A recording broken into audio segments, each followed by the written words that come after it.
My project for today is to cut out the entry routes to 2 of my stands. And I do at least 2, sometimes several more of my tree stands every year with the bush hog like this. And the goal, two things. One is to make it quieter going in and out, so you're not crashing through the brush and it's scraping up against your clothing. But just as importantly is to eliminate the places where the low vegetation is touching your clothing, and that's where you'll leave a lot of ground scent. So you can get in and out a lot quieter and a lot cleaner if you mow the path. The only downside is the deer start to use those as trails. So you got to give a little bit of thought to the fact that, you know, not only is this going to become a really good entry and exit route for you to the stand, but it's probably going to be one that the deer start to use too. So it doesn't always work out the way you want it to, but the 2 spots that I'm doing today definitely are ones that I need to clean out so we can use these stands. Realtree's Midwest Whitetail is brought to you by Cabela's, Easton Arrows, Frigid Forage, Fuse, Grizzly Coolers, Hoyt, Hoyman Tree Saws, Muddy Outdoors, and Realtree. Day 11, October 24th. I almost have to yell in order for you to hear me over the sound of the wind blowing through these trees right here. It's a pretty breezy day. The forecast I think was calling for gusts up to 30, sustained winds in the upper teens and the lower 20s. It was, I think it was 53 degrees on the thermometer in the truck when we got out just a few minutes ago. We're heading back tonight after that buck that I'm calling the wide 10. He showed up a few mornings ago in daylight on the trail camera I've got sitting in the middle of that little clover plot. I think he's living right there. I don't think he's going anywhere. I really don't. If we're not picking him up on that camera, it's only because he hasn't walked close enough to trigger it. I think he's using that clover plot fairly consistently, and my guess is he's doing at least some of it during the daylight. I think we've got about 3 hours or so left of legal shooting time, so I better get to the tree because the deer could start moving early tonight.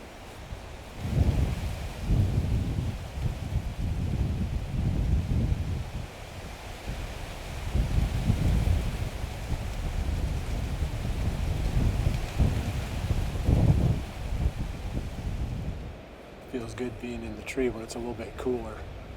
We had to crawl the last 50 yards or so because there were 2 deer out in the clover plot that were feeding, but they had their heads down, so as long as we stayed low they didn't see us. We got in here clean and now there's 7 of them out there.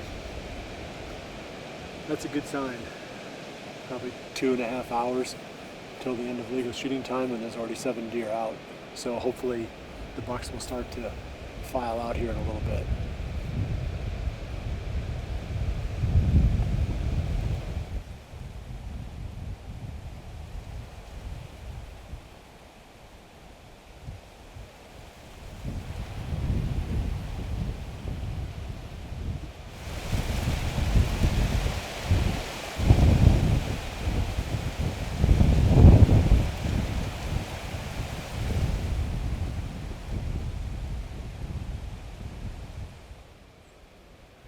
That was really cool. That's the first time I've seen that buck. I think it's the first time I've ever seen him on the hoof. He was right back into the other side of the food plot. He came out twice. And the thing that struck me was just how big his body was, how big his head was. Definitely a cool looking deer. We've got, I'd say, almost 2 hours left of legal shooting time, so with any luck, I don't know what spooked him off the field. It was, that doe was looking at something, and it definitely wasn't us. She didn't like it and she trotted off, and as windy as it is, it doesn't take too much to get these deer nervous.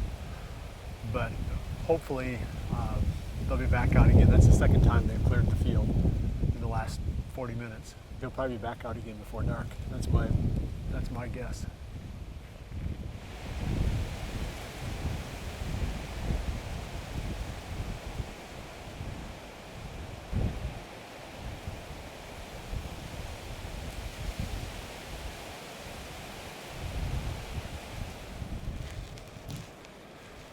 Might be done for the night now. Dang it. I had him double clutched on his bow because I was at full draw on him at 35 yards for probably about 45 seconds right there, right out in the open. Then he started coming toward me, and I knew I couldn't hold it forever if he got behind that tree, so I let it down, and I shouldn't have let it down because he crossed through one little small opening there, probably 30 yards. You know, when I drew back again, I drew back too hard and pulled the arrow right through my rest. So the arrow wasn't on the rest anymore, it was off. I think he hit the spot where we crawled in, sneaking in on so those does wouldn't see us, because when he came back across, he was acting a little bit spooky. And when I grunted to stop him, he just took off. So it was fun to see him. I mean, I think as long as we hunt smart and don't do anything too stupid and push in on him too hard, I think we can stay on the fringe of this buck and probably have a pretty good chance of killing him before this season's over. Tonight's not over, but I would say the way he acted there, when I grunted and he ran, he was spooked. So I don't think he's coming back out again tonight.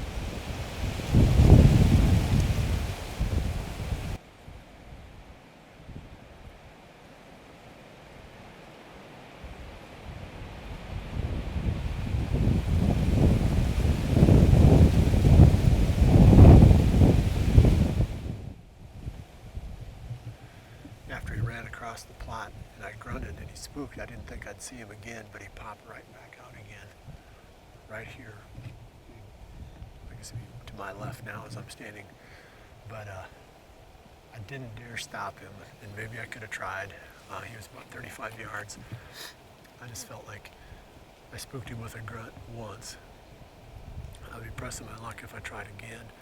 So I let him go and he stopped naturally, but he was right behind a tree. I probably could have shot, but there was no way that Drake could get the camera on him, so I let him go. And he followed that.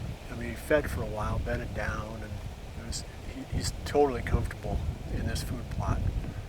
Totally comfortable being out here in the daylight. He didn't seem at all concerned about anything really. So we've seen that so many times with these bucks when they get really old. It's almost like they get I don't know what you call it, just careless almost, carefree maybe. But unfortunately, he left out across that dried up bean field following that doe.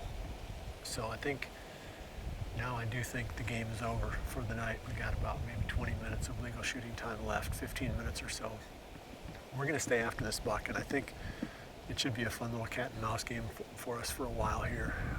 I don't think he's going anywhere. He seems totally comfortable using this spot. So as long as we don't do something stupid, there's a pretty good chance that we can bring you at least another chapter in this story and maybe eventually get our tag wrapped around the wide 10.